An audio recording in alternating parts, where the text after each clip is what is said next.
This is A Different Perspective with Kevin Randle. A retired U.S. Lieutenant Colonel, Kevin Randle has been studying UFOs for nearly 50 years. Kevin has investigated some of the most famous UFO cases in the world and has been consulted for dozens of documentaries about UFOs. Considered one of the leading experts into the Roswell UFO Crash of 1947, Kevin has written more than 25 books about UFOs, including the recently published Roswell in the 21st Century. Now, here is the host of A Different Perspective, Kevin Randle. And welcome to this edition of A Different Perspective. It truly is Kevin Randle here sitting in the seat. I normally have some kind of a rant here, and I was going to talk about the people who just rate books on Amazon without bothering to tell us who they are or why they didn't like a book. And I think that is something that needs to be addressed in the future, so we won't go there. And I'm not going to address the cancel culture that's going on in the UFO field as it is everywhere else. I just wanted to take a moment to mention once again, my good friend Robert Cornett passed away on April 1st. We had worked on a number of UFO investigations together. We had written a lot of books together, both science fiction and action adventure. We did UFO articles together on in the magazines, for example, and I think he and I may have been the first civilians allowed into the Project Blue Book files once they were declassified.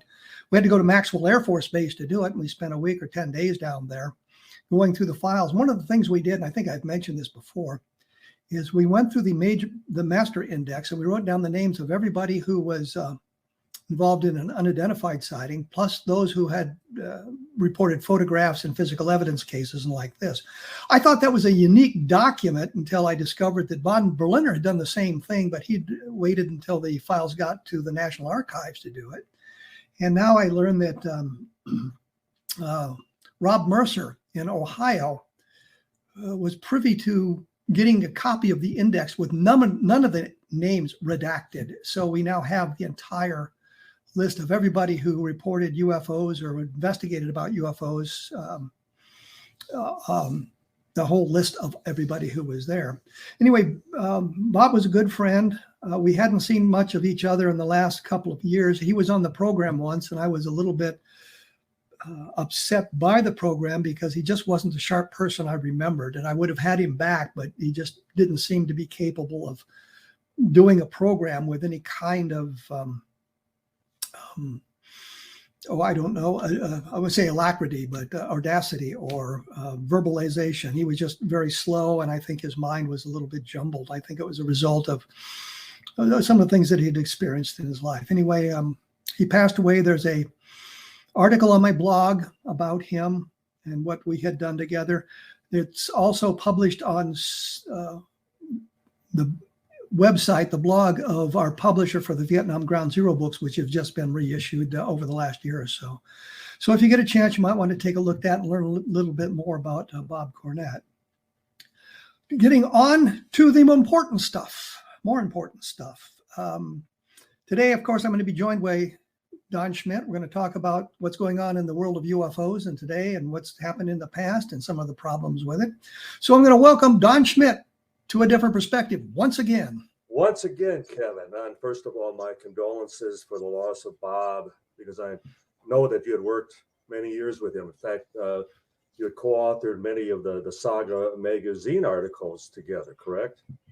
We had done that.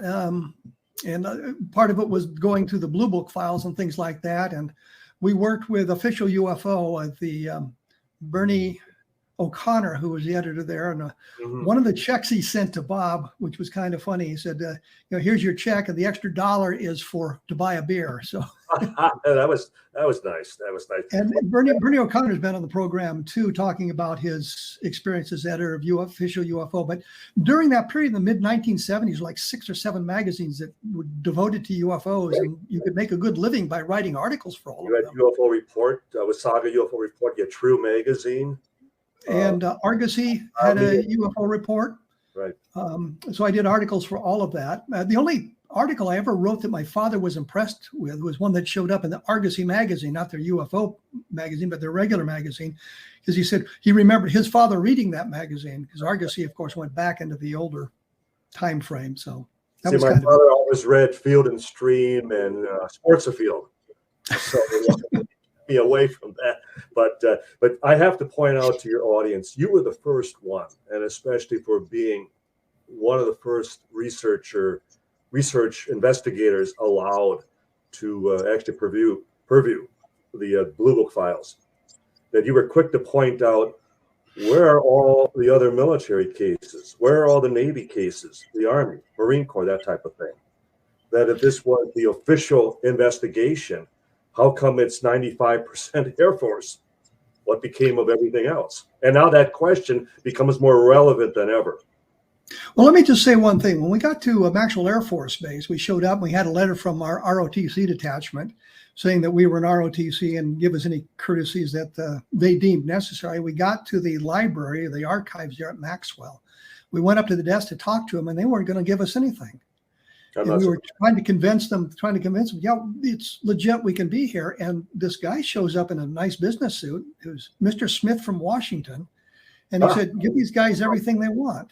We have no idea who he is, why he showed up there, but from that point on, they were very cooperative. The only thing they did tell us was, we had the study rooms, and they said that if officers in school, one of the schools down there needed the study room, we would have to vacate it, but that never happened. We never got kicked out of the room, so we had them all day long with the deals, and we were asking for cases specifically that we could think of. Right. And somebody says, there's an index. And we said, no, we'd like to see that now. But as you pointed out, by selecting specific cases, would we love to see the complete Socorro, New Mexico file, knowing that Blue Book hardly contains the file, the photographs, the metal analysis, that type of thing? I would like to see the entire Levelland case, because when I was writing the book Levelland, I discovered that the sheriff of Hockley County, and I hate his name, Ware Clem, but that's his name. That's his name. Led a mini convoy out to search for the object. It was he and a deputy. Behind them was a car with the Texas Department of Public Safety officers in it, the state police, and behind them was a car of the Air Force officers. And that was, as I was researching that book, that's the first time anybody had said Air Force officers being involved. Well, we know that the sheriff saw the object because that's reported in the Blue Book files, but we also know now that he got much closer and his car was stalled. Mm-hmm. And if his car was stalled, then the car behind him was stalled and the car with the Air Force officers was stalled. So the question, an EM effect on all those vehicles, electromagnetic effect as far as on all those cars. Wow.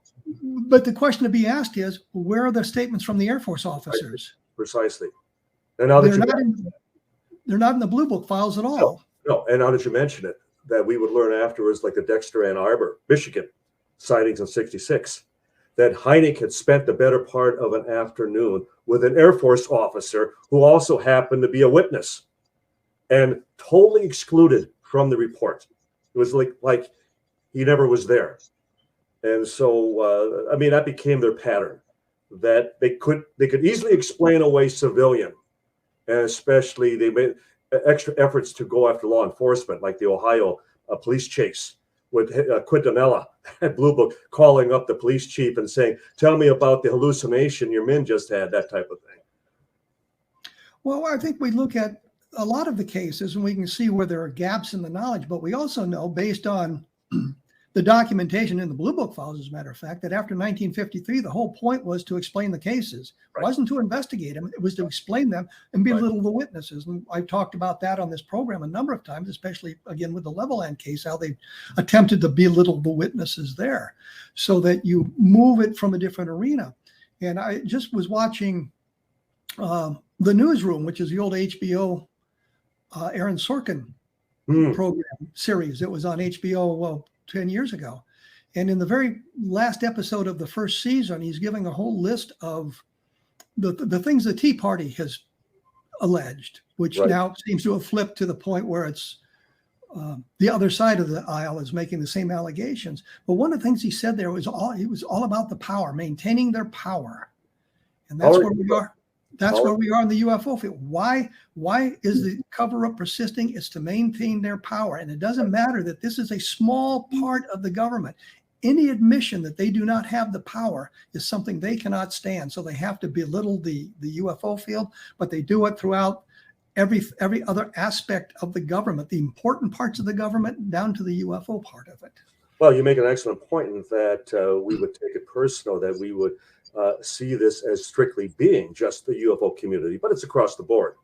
It's like if you don't maintain the party line, if you speak as far as out in any manner or fashion, you are immediately smeared, your reputation tainted, whatever it takes, silence you, and worse than that, make you an example that anyone else would dare ever speak out in disfavor of some of the alleged transparency that we. And that's why we're asking, in the last couple of years, why now?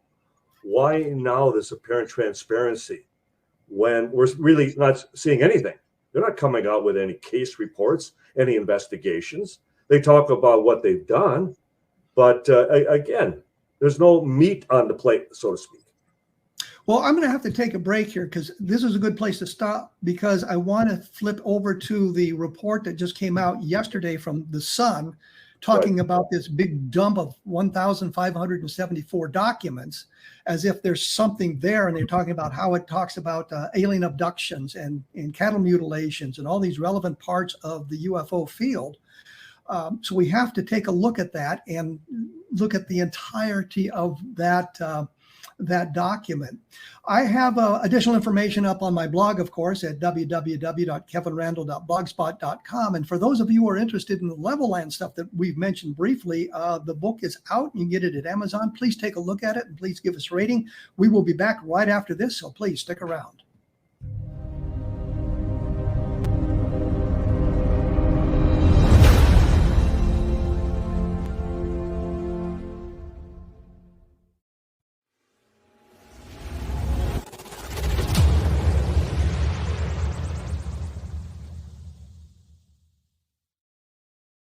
So I was watching the X Zone TV channel last night when I was abducted by aliens, and they kept repeating to me over and over again, simultv.com, simultv.com. What's simultv.com? That's what I asked them. They had it written on the side of their UFO. How do you spell that? UFO. No, I mean simultv.com. simultv.com. simultv.com. Right. simultv.com. Interesting that you were abducted by aliens in a simultv.com UFO last night. Oh, yeah? Yeah. Now that you mention it, I remember now last night I was awakened from a deep sleep. My great-grandmother was standing there. She said she'd come from the hereafter to tell me about simultv.com. She even spelled it out for me. simultv.com, sonny boy. simultv.com. simultv.com, sonny boy. Wow. Yeah. Guys, you'll never guess what my psychic guru just told me. simultv.com. Exactly. Are you guys psychic too? Of course. We all know about simultv.com. simultv.com.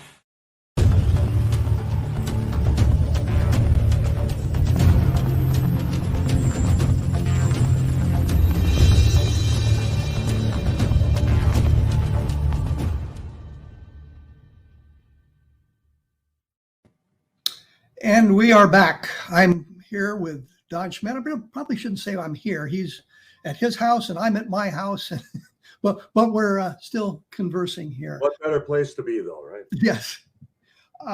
When we went away, we had just sort of touched on the newest investigation into UFOs, where we've changed the name to UAPs, and I refuse to use that name. I do too. And just yesterday, as I mentioned, the Sun, it's I guess a British tabloid. British tabloid, correct. Had published a story about a dump of 1,000. They had filed a FOIA case. You knows how I turned a corner there very quickly. It sent a FOIA request to the military, the government, the Pentagon, asking for all these documents, and they just received a pile of them, 1,574 pages, I believe. And they mentioned how they had abductions in it, and there was a big all this stuff about UFOs, and moving into the paranormal as well, with poltergeists and crop circles and exactly. The whole thing. It turns out that this is nothing new. Right. I called my good friend John Greenwald to ask him about it. Because I think this is the stuff we've already seen, and he confirmed it. And it's all up at his website, blackvault.com. So you can look at the documents, and I'll have a link to his this specific part of his website at my blog. My mind has just sort of wandered away for some reason. Anyway, we have a look at all those documents. 38 pages of the 1,574 deal with UFOs, and it was a thing written by Kit Green, right? And even it's somewhat problematic. Mm-hmm. So it's not a great revelation, I don't think. No. You're familiar with this material as well, aren't you, Don? Well, yes. And to me, it was reminiscent, if you recall, when they made a big splash, the media, about the Guy Hytel FBI internal memo to Hoover about all these other recovered crashes in New Mexico. And you and I both had exposed that document as being an internal hoax many years ago. And yet when it came out again, it was resurrected many years after the fact, and they presented it as though it was new information. It was breakthrough information confirming that Roswell did happen, that if these other crashes took place, then, I mean, that Roswell certainly, was the first one. And I think that's why when we're dealing with so many people within the UFO community who don't know the history, they haven't been there to realize that this has been this dangling carrot that has been in front of us now for 75 years. And there are those who would suggest, well, they're testing the waters, that they're just seeing what the public reaction is, or they're seeing how gullible we are in just taking the ball and running with it when there's nothing there. And I think you and I both would agree there's nothing there. There are no case reports. There's no detail as to any investigations. To me, it smacks of, many of the former civilian UFO groups who would catalog all these reports, but they were never investigated. So you never had any final conclusions. And the fact that they would lump, and we certainly would agree that there is some paranormal overlap within the UFO community.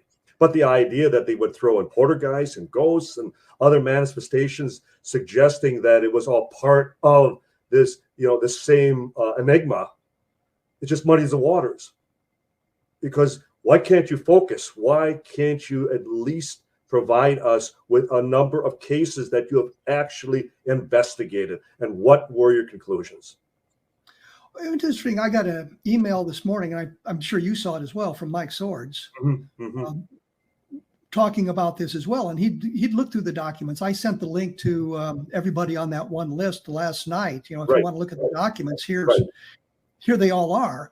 And there's a whole bunch of reports there, but almost none of them relate to UFOs. It's looking at other aspects of the aviation industry, if you will, or space flight that from NASA, not alien space flight, but from NASA. And we just have that one small report. And it talks about there being, I think, 42 cases of people injured with close encounters of UFOs. And I think they're talking Cash Landrum, because Kit Green mentioned John Schuessler specifically. It did. And I think you would agree with me. I don't believe Cash Landrum had anything to do with the UFO. There are some very, very deep problems with that case.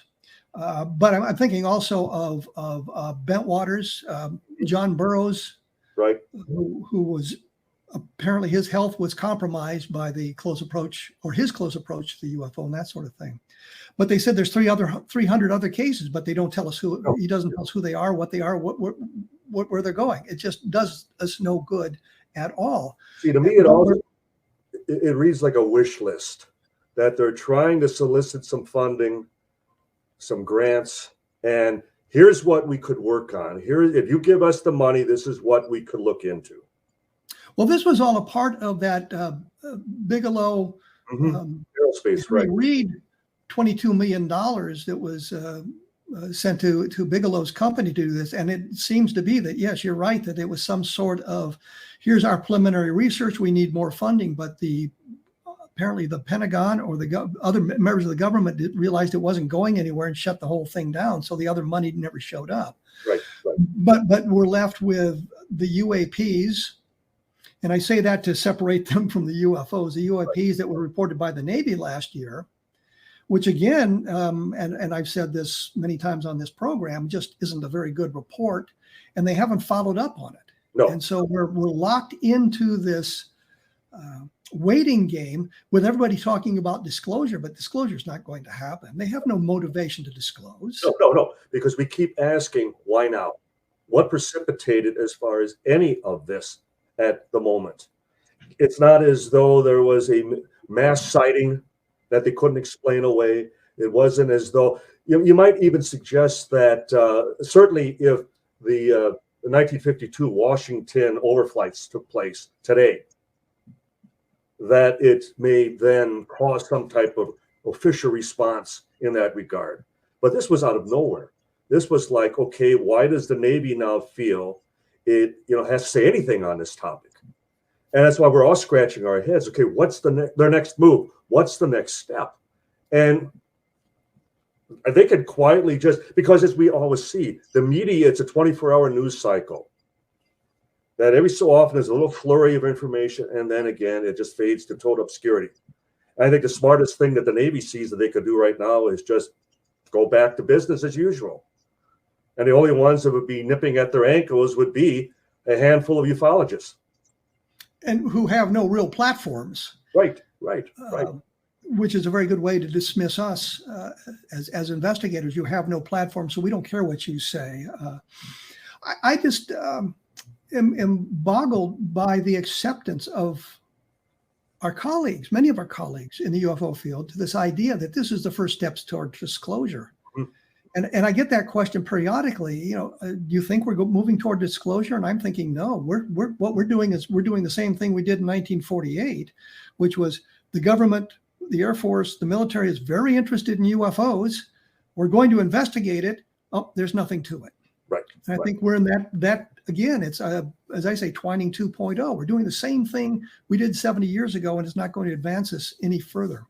You recall that at the beginning of our Roswell investigation, and especially in contact with many officers within the military, that we were learning, we were hearing of this growing faction within the Pentagon that does want this to all come out.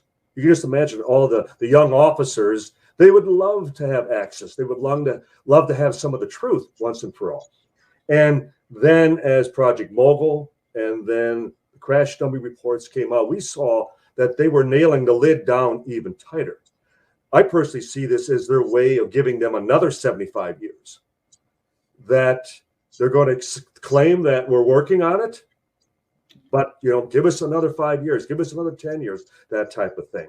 And as long as they've created a new department of looking into the UAPs, they can say, we need more time.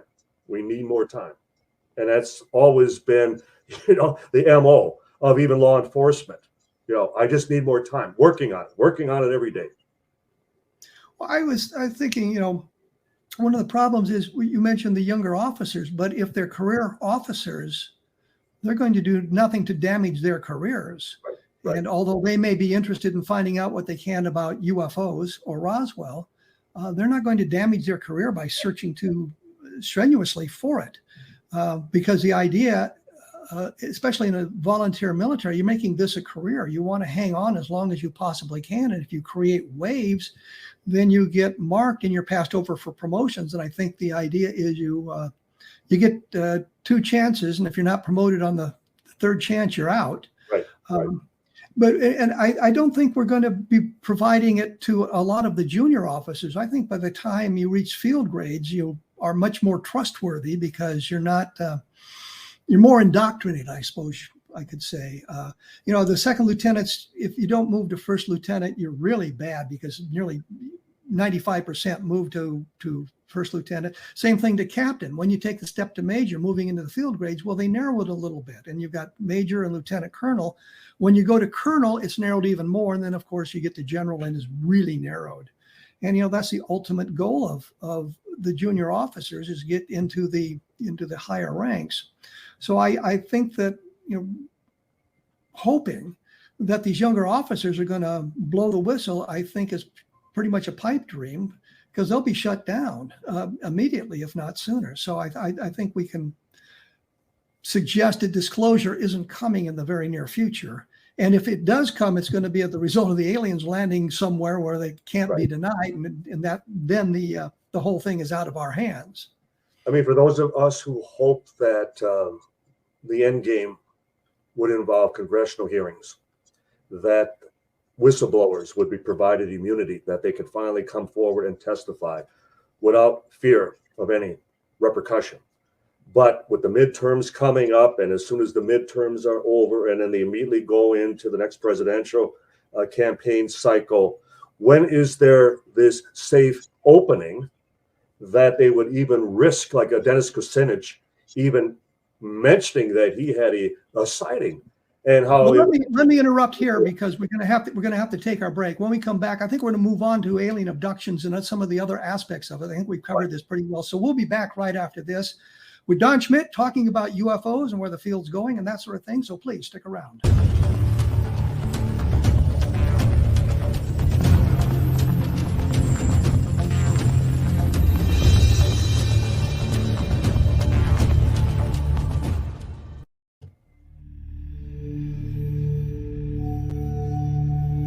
Do you enjoy paranormal, sci-fi romance, yet find yourself tired of the same old themes and storylines? Then you won't want to miss Kahira O'Donnell's latest exciting release, To Taste You Again. Alien Lord Kane McKean knew the moment that his destined mate was born. He watched from afar, waiting for her to grow from child to woman. However, before she was old enough, she was stolen from her home world by flesh pirates.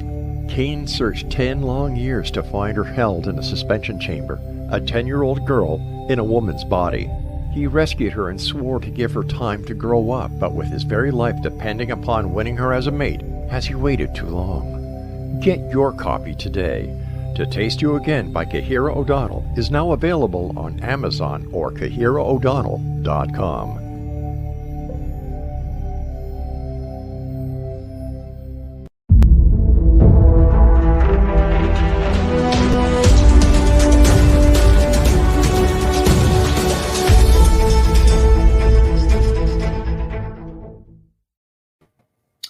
And we are back. I'm joined by Don Schmitt. We're talking about UFOs. What else? I think we've pretty well exhausted this disclosure nonsense, and I see it as nonsense, even though I think a lot of the UFO field wants it to go in that direction.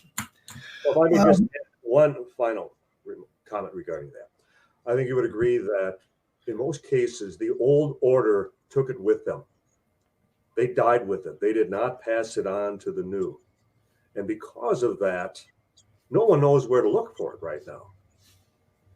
And as a result, I don't think they would recognize it if they'd even locate it. They'd even find it. And so they're just much in the dark as we are in many aspects.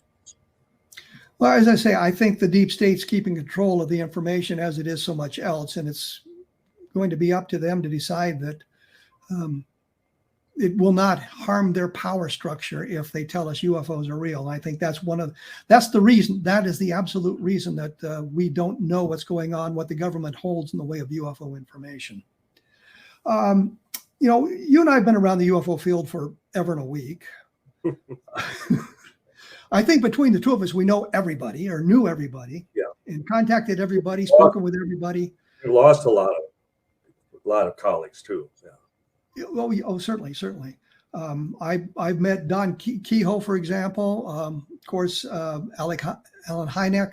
I knew Jim and Carl Lorenzen very well. Talked to Bud Hopkins. Never really talked to John Mack. But that's why I say between the two of us. So when we mention John Mack and we get into the abduction phenomenon, my personal opinion, and I said this the other day, committing ufological suicide, because in ufology, and that's I mentioned earlier about the cancel culture inside of UFO research, you have to embrace everything. You cannot question any aspect of it, otherwise you're branded not a skeptic but a debunker. Doesn't matter what information you have and how it relates to this whole thing, you are branded as a debunker. when we talk about UFOs, it is my opinion, based on everything that I've seen, that the vast majority of abductions have terrestrial explanations. Mm-hmm. There are very few, and I think of them as targets of opportunity, where an alien abduction may have taken place. Right. And I'm thinking Barney and Betty Hill, Pascagoula, Right. Travis Walton. I was going to say Terry Lovelace, but I suspect Terry Lovelace may have been involved in some kind of OSI experimentation that has kind of fogged his memory of that. I don't know if he was really abducted or was some kind of OSI operation he was sucked into. But I believe he's telling the truth as he sees it, which may not be based in our reality. Abduction phenomena, your opinions. Well, as you just said, I think as even the researchers would explain, that most of these people believe what they described. They believe exactly what transpired as they described it. The fact that 75% of these cases involve or require regression becomes problematic to begin with, because depending on the individual doing the regression, very often they are coached, they are led. I think it's one of the reasons that we're able to distinguish between the people that work with Bud Hopkins versus the people that worked with Dr. David Jacobs, and then those who worked with the late John Mack. That because of their approaches, because of their personal influence as to the individual, the alleged abductee, that in Bud's case, for example, his people all believed that they were violated, that they were intruded on, hence the very title of one of his best-selling books, Intruders. And with Dave Jacobs, it's a case of, well, they're all being used as the creation of a hybrid race, the threat, this infiltration that they're all taking over within high positions of the government and education and that type of thing. And then with Dr. John Mack, because of his environmental leanings, that these were all select people who were chosen as vanguards to lean us into, as far as this new environmental utopia, to clean the planet up, that type of thing. So I think right there is a giveaway for the fact that depending on the person doing the investigation, that there's nothing pristine about the information. There's nothing virgin as to, for all the books, all the influence within television and the movies. Even when Hynek was still alive, we would talk about the fact that, and he did that test with the magician, and I'll think of it in a minute, up in Canada, and the Great Kreskin. And they did an audience, a group hypnosis with a post-hypnotic suggestion that they would all go outside the theater, and at the ringing of a bell, they would all glance upward and start describing a UFO. And that's precisely what they did. And each one of them described it in vivid detail, but each one different than the person next to them, that type of thing. And obviously there was nothing actually there. And I'm afraid that often is the case with these missing time experiences, that more times than not, the imagery is already there from prior, environmental experiences. And then the question is, how much of it has been coached? How much have they been influenced by the researcher? And then what actually can you take away as being a genuine experience? And I believe we would agree that it becomes very minute. It's very small. And that you can count the number of potential legitimate cases maybe on one hand. Well, I think that John Mack kind of validated that statement. He had said at one point, I think at the UFO conference or the abduction conference held at MIT a number of years ago, Close Encounters of the Fourth Kind, he mentioned that there was a curious matching between the researcher and the experiencer, meaning, as you pointed out, Bud Hopkins got the scientific intruders, and David Jacobs got the hybrids, and he got the Eastern philosophy. And my immediate thought, and I don't understand why John Mack didn't realize that, because he was a trained psychiatrist, a medical doctor, that it suggests a influence, a Right. contamination by the man conducting the hypnotic regression sessions. He didn't see that way. And somebody at LA MUFON asked him that question specifically. The guy wrote to me afterwards. And Max said, I never said anything like that. He said, but I may have thought it at one time, which is as good as admitting it. But if you go to Bryant's book, Close Encounters of the Fourth Kind, you can find that statement in the book. And Russ Estes had a videotape of Max saying that. And that's where I saw it for the first time, was Max saying that very thing. So we've got a phenomenon that's been created with very little in the way of evidence at all, other than these hypnotic regression sessions and the way they were talking about the experiences themselves. When I was doing the investigation with Pat Roach out in Utah, and I brought in Jim Harder, who turns out to be something less of a dispassionate scientist. We could both tell you stories about the late James Harder. Yes. But he, we would talk to Pat between sessions. And I realized sometime later that what he was doing, although I don't think he realized it, in his attempts to calm her down and make her understand this is not something that's dangerous for you, would feed her information. And he talked to her, I remember, about Betty Hill, saying that she thought there were a lot of little Betty Hills running around out there now because they had extracted genetic material from her. And in the very next session, Pat Roach says, well, I don't remember being examined, but I know I was. Well, if you don't remember it, how do you know? How do you know? That kind of thing. But it was right after Harder had talked about Betty Hill's experiences.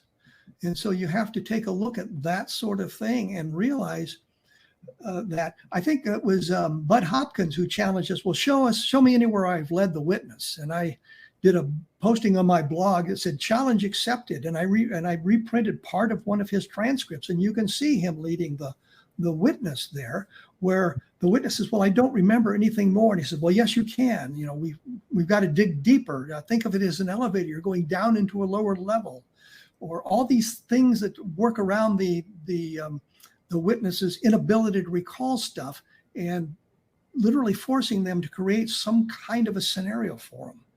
And so if you take a look and you read the transcripts carefully, you see that sort of thing.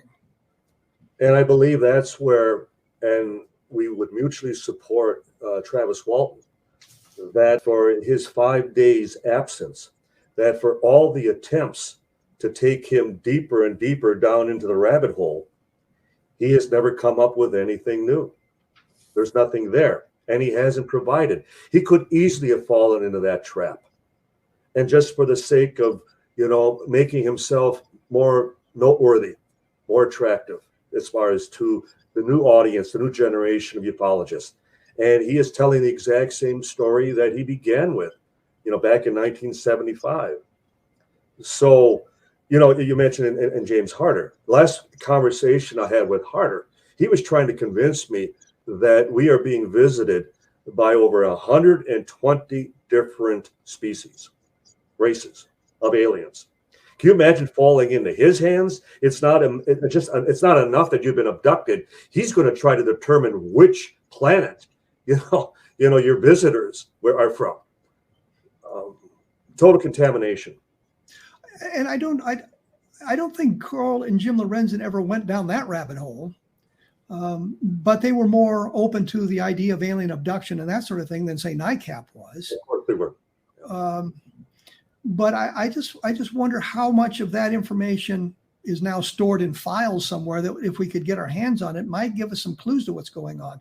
I know we had said, I say we, Russ Estes, Bill Cohn, and I, when we were doing our abduction work, that it seemed that there was an overrepresentation of the homosexual population in the abduction community. Not saying anything pejorative about it. We just noticed this statistical anomaly. And it got to me thinking, what other statistical anomalies might there be? I think Mark Rodinger talked about too many left-handed people being involved. Yes. But his sample was relatively small. I wondered about blood type, because here are traits that are invisible And yet, if you find an overrepresentation in these populations, it might give us some clues to what's going on. But I think it all really relates back to the person conducting the hypnotic regression. It does. And yet you also, as far as that, there is a commonality. There's a pattern. There's a group of people that seem to be more prone. One of the things that was also discovered is that these typically are people that are more psychically inclined, that they are even into like astral projection and out-of-body experiences, which means that they're already 1 foot through that looking glass, so to speak. To, again, use that Alice in Wonderland analogy.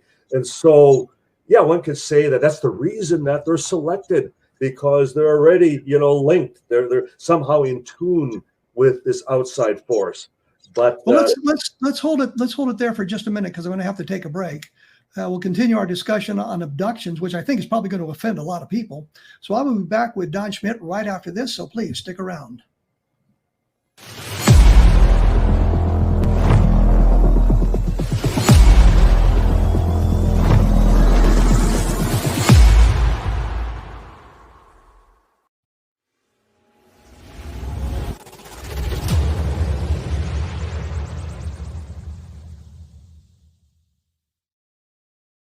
So I was watching the X Zone TV channel last night when I was abducted by aliens, and they kept repeating to me over and over again, simultv.com, simultv.com. What's simultv.com? That's what I asked them. They had it written on the side of their UFO. How do you spell that? UFO. No, I mean simultv.com. simultv.com. simultv.com. Right. simultv.com. Interesting that you were abducted by aliens in a simultv.com UFO last night. Oh, yeah? Yeah. Now that you mention it, I remember now last night I was awakened from a deep sleep. My great-grandmother was standing there. She said she'd come from the hereafter to tell me about simultv.com. She even spelled it out for me. simultv.com, sonny boy. simultv.com. simultv.com, sonny boy. Wow. Yeah. Guys, you'll never guess what my psychic guru just told me. simultv.com. Exactly. Are you guys psychic too? Of course. We all know about simultv.com. simultv.com.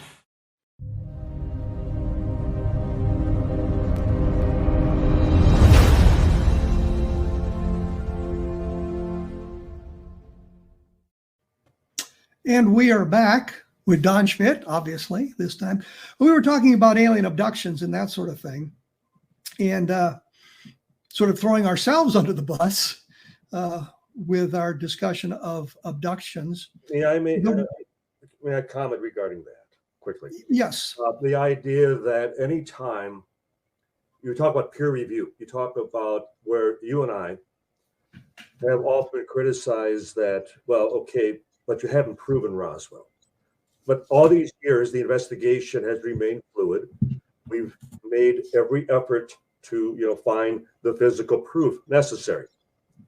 You would think with the abduction cases, you would have the greatest chance of securing physical proof because you have an actual interaction. And as a result, here we are for the same amount of years, and we're still wanting. And it goes both ways, people. I mean, don't challenge us as far as, well, you haven't proven your case. The point being, you also haven't proven yours. And there are many more people working on abduction research, or there have been through the years, that ever were working on Roswell. Well, I think that when we look at the abduction case, we have to look at the logistics. And I've said this before as well. The Roper organization did a poll commissioned by a number of UFO researchers and organizations to see if we could determine how many people might have been abducted. And there were, I think it was 6 critical questions you had to answer one way, and that would suggest you may have had an abduction experience. And when they figured out the statistics of that, the statistical analysis of it, it was virtually zero. So they removed one of the questions, which I don't think is a good scientific way of doing this thing. But then they came up with maybe 3 to 6 million people had been abducted in the United States. And I'm thinking, okay, what about Canada? What about South America and Australia and Asia and Europe and Africa? This would be tens of millions of people having been abducted. Where are all the spacecraft parked? And where again, is the physical proof. But it's just logistically impossible that with that much going on that they wouldn't have the kind of proof that would convince anybody. So we're back to the idea. I think that if we're going to talk about abductions, and it's kind of where I'm sitting on the in the program, that if it's a single abduction, that's probably much more likely than these longitudinal studies that are claimed by some people, where they're abducted time after time after time and year after year after year to kind of follow their family history or their progression through life. It just doesn't make any sense to me at all.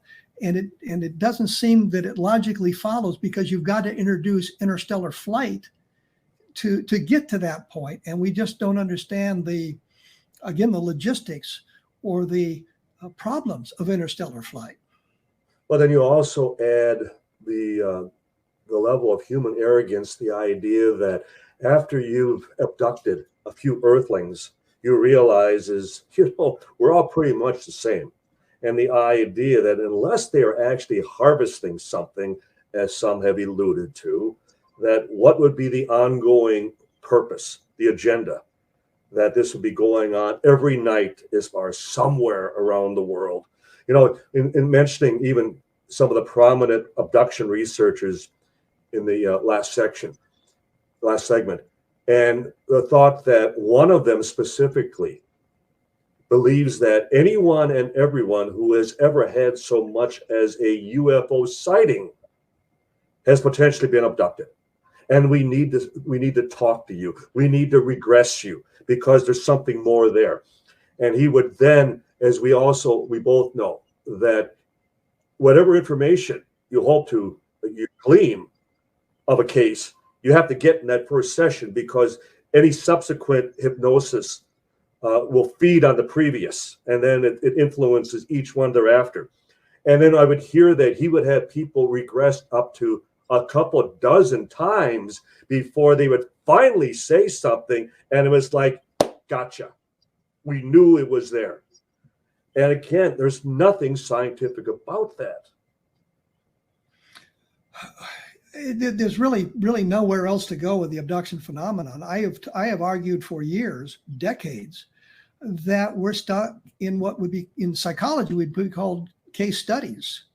We haven't progressed into anything to suggest moving beyond that, any kind of scientific analysis that can be made in the abduction field. It's the same thing over and over again. When somebody comes, they've been abducted, we collect the information, we publish it, and we go to the next person. We don't really have a way of quantifying the information. How do we know how good it is? And I think when we look at the abduction phenomenon, we're kind of stuck there, and we should be far, far beyond that in today's environment, especially with everybody having cellular phones with cameras in it, and the way we can record, everybody having doorbells with video on them. And we've got a number of sightings where the UFO was seen or recorded on a doorbell camera, and how many cases, criminal cases, have been solved because of all these security cameras that are out there now. And we just don't get the kind of thing that you would expect us to get if the abduction phenomenon was continuing in the way they've been suggesting.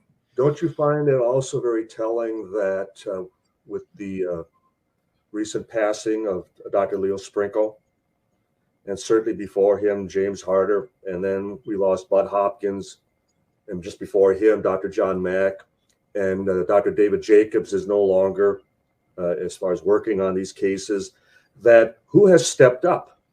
You would think if that was the true pay dirt, that's what will pretend to provide the true breakthroughs, that there would be all these students in the offing ready to step forward and say, now we're taking it to the next level. And I know, like Yvonne Smith out in California, dear friend, I mean, yeah, she certainly is of that level, but that's about it. So in other words, after Yvonne should retire, who is even left to pick up this gauntlet? Well, I think you kind of touched on something here with the whole UFO field. If we begin to look at who the people are doing the research or continuing the research, it's, I think, what Rich Reynolds called this old geezers. Yeah. There's not the youngsters coming up to further the research. They've gone in different directions, or they've been seduced by the dark side. Their minds were made up, right? Yeah. When I say seduced by the dark side, I mean the people that are out there claiming that they were abducted in the night when they were 17 years old, taken to Mars, fought a war on Mars against the aliens for 20 years, and put back into the bed 15 minutes after they were abducted. And people are actually believing this nonsense. Like some new video game, right? You know, you have to take a look at it scientifically. I wanted to talk a little bit about some of the Roswell witnesses we've seen blow up in the last time frame here, including Frank Kaufman, obviously, Glenn Dennis, Gerald Anderson, or maybe we could start off with MJ12. I think because we were talking about documentation in the Huddle memo a while ago, but MJ12, I think, is pretty much accepted as a hoax by the vast majority of people now, but there's a small cadre that continue to cling to it. Continue to perpetuate the idea that the documents are genuine. And yet when they surfaced back in 87, as far as to our knowledge, we were the ones, you and I specifically, we were going out to Los Angeles and we were attempting to sit down and meet with Bill Moore and Jamie Chandray, who had received anonymously, the film as far as a canister of the photographed documents, and with the Albuquerque as far as return address. And we were later, quick to find, determine who that was. And so it became part of that whole cabal that were promising us this truckload of documents that it was all going to happen any day. And they strung us along to the point that, again, without any form of legitimacy. And as you, above, all the others demonstrated, that the documents, the format, the wording, even the categorization of the 12, was nothing military, was nothing as far as... There's nothing kosher about the way these documents were even prepared. And again, we have to base this on historic fact.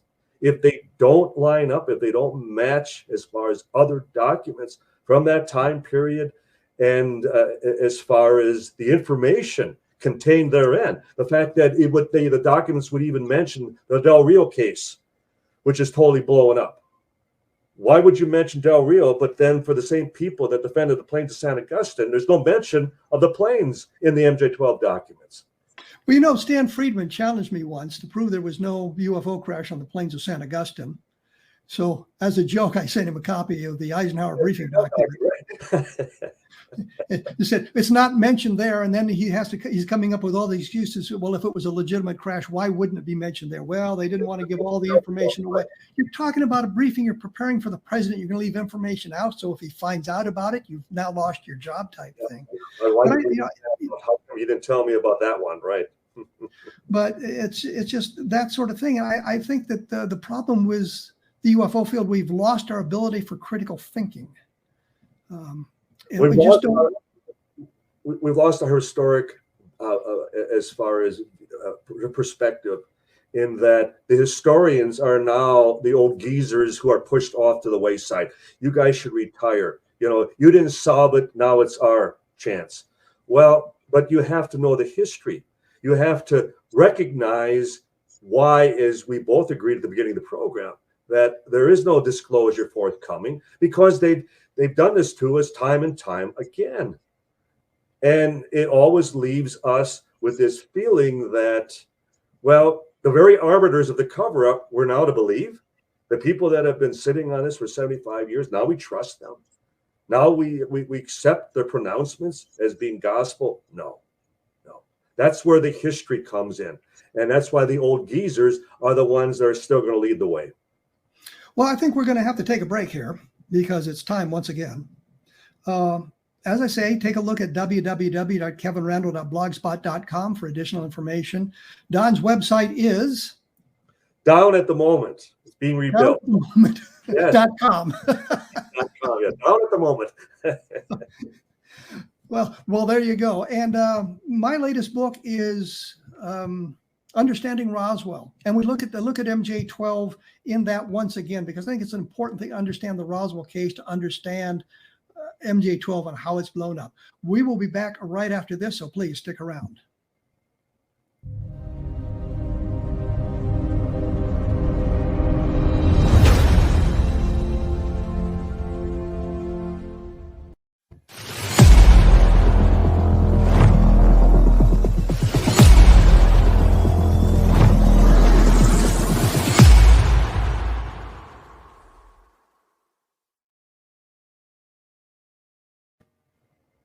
And we are back. I'm here with Don Schmitt. We're talking about UFOs and a lot of that sort of thing. And when we went away, we were kind of chatting about MJ12. And I mentioned Understanding Roswell. And what I wanted to bring up about MJ12 is I got a criticism from somebody who looked at the book and said, well, you don't mention the signatures. And I see the classic fatal flaw in the MJ12 document is the discussion of the Del Rio case, the Del Rio crash, which of course is a hoax. But what he was talking about specifically was the signature on the Truman memo that goes along with these documents, and how it is a lift of a signature from a document from October 1st of 1947. It's a document that relates in that time frame with Truman's name. It is historically not centered properly on the document the way Truman always did that. Right. It has a extra loop on the H, and so it makes it very distinctive in that. And that too is evidence that the document is a forgery. And yet people say, well, he maybe signed this document with one of those automatic pens, or the robo pens, where it was a connection of 4 pens together and you could sign 4 documents at once. And I'm thinking, if you're creating some kind of document like this, you're not going to put it into that kind of a device. It's going to be something that you sign individually. So there's all these kinds of problems with it. And yet every time we come up with one of the problems with the MJ12 documents, they come up with some far-fetched excuse. And I say, at what point do we decide that's one step too many? That's one stone too many on the pile, and it's now crushed the whole document. How many mistakes do they get? Well, and their attempt to rationalize every mistake, every concern, everything that is pointed out, it doesn't matter. And it's not so much their desire to believe as much as they would like to prove what's wrong. And I think it almost becomes an obsession with many of them, that it's beyond, oh yeah, okay, right, okay, you got me, I stand corrected, as much as, well, but you can't be right all the time. Well, it's not a matter of being right all the time, it's just being a case of being right when we need to be.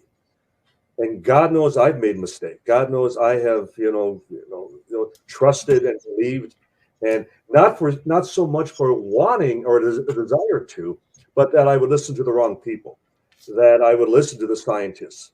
As I often state now, I believe in science. I no longer believe in scientists, because I find that so many of them have preconceived theories and opinions, and they use the novice for spreading nonsense more times than not, and then they get away with it.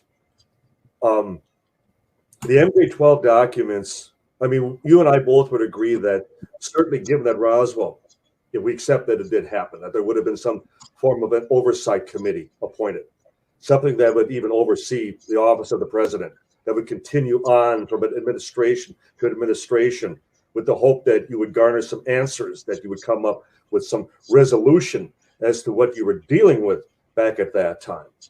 But the documents themselves, no. They haven't won that debate, that argument, as far as work, as you just said at the last segment. There's only a handful of people that still hold on to them as genuine.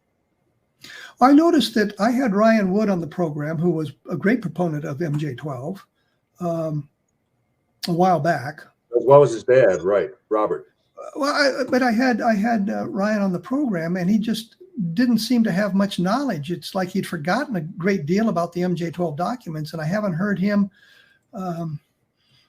around lately. Their website has not been updated in quite a long time, and I know Ryan would hold his crash conferences in Las Vegas on a yearly basis, and there hasn't been one of those for a decade or more. And you and I attended, I believe it was the last one that they held in Vegas. And I think Ryan pretty much dropped out of the field shortly thereafter. Is it because MJ-12 blew up, or is it because of other factors? I mean, some people I dropped out of the field for a while because the military sent me to Iraq. Of course. So I had a good excuse, but that's not a good. No, I think with Ryan, it was a case of it was financial, that the Vegas conventions weren't drawing, they weren't making the money that would provide him with a sustenance income, that type of thing. At least that was the word that I had.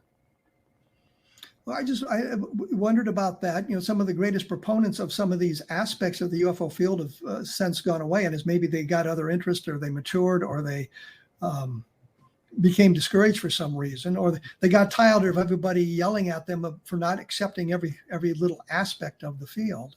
Well, then you recall that the Woods became the recipients of all these Tim Cooper documents that essentially solidified, they endorsed the MJ-12 documents, that they further attempted to substantiate the notion that the very term majestic 12 were in all these other documents, and even Stan Friedman disavowed any of those documents as genuine. He held on to his original, but at least he also discounted any of these subsequent papers. Well, I think with Stan Friedman, the reason he would do that is he wasn't the centerpiece. You make a good point. They didn't send the documents to him. Yeah. And it's kind of like Gerald Anderson, where Gerald Anderson became the centerpiece of the Plains of San Augustine thing. And even after we proved repeatedly that Gerald Anderson had lied, he wasn't a Navy SEAL, he wasn't on the Plains of San Augustine in 1947. He identified his anthropology teacher from high school as the leader of the archaeological expedition to the Plains. Winfred Buskirk, right. Yeah. Winfred Buskirk, exactly. He'd taken anthropology from him at the Albuquerque High School.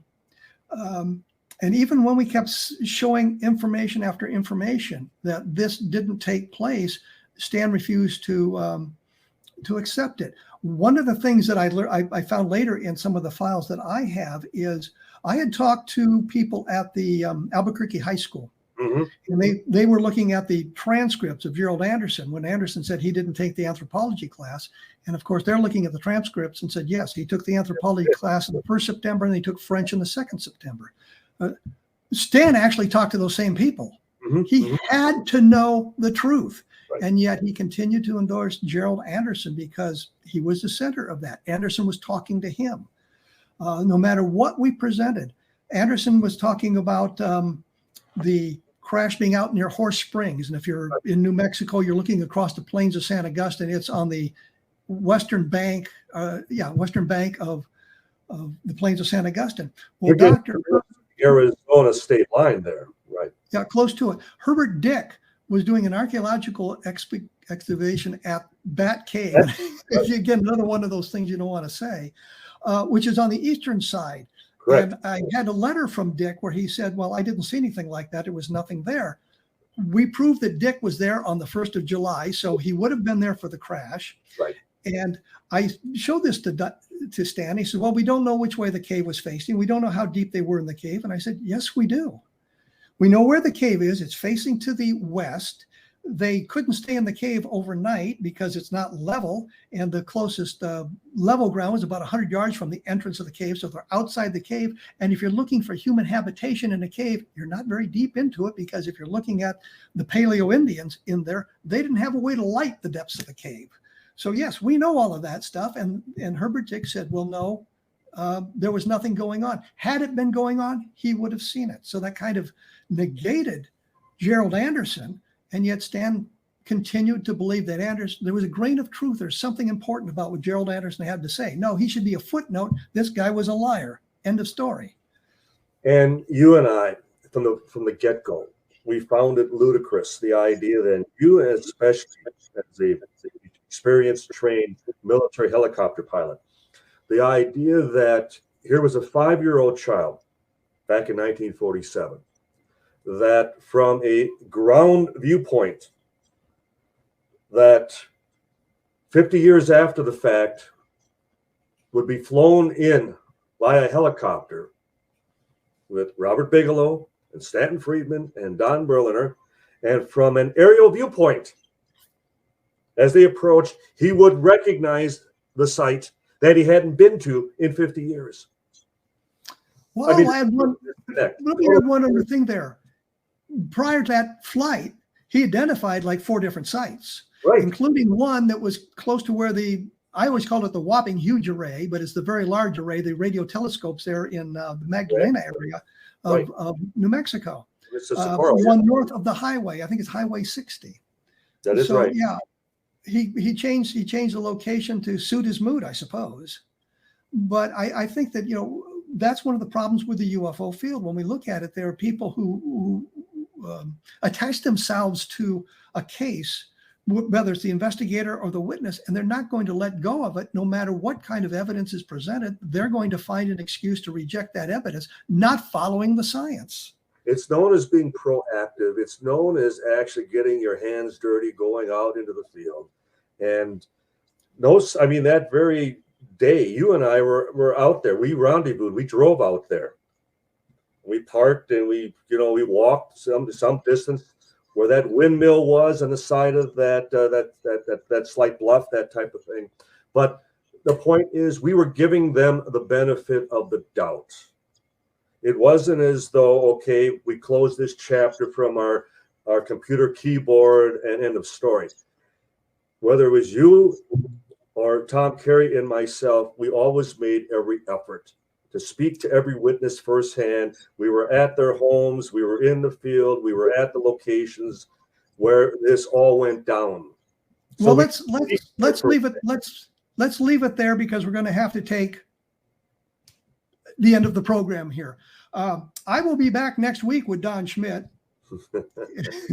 and we will continue our discussions in some of the UFO phenomena. We're going to talk about Jacques Vallée's book Trinity, for example, and what we know about that and what Don's experiences were with that, and look at some of the other aspects of the UFO phenomena that we haven't touched on in this program. Once again, the blog is www.kevinrandle.blogspot.com. My latest book is Understanding Roswell. And Don, your latest book is? Latest book is the 75th anniversary edition of Witness to Roswell. Just came out. There you go. First, so thank you. Everything available at Amazon.com. We will be back in 167 hours. So thanks for listening.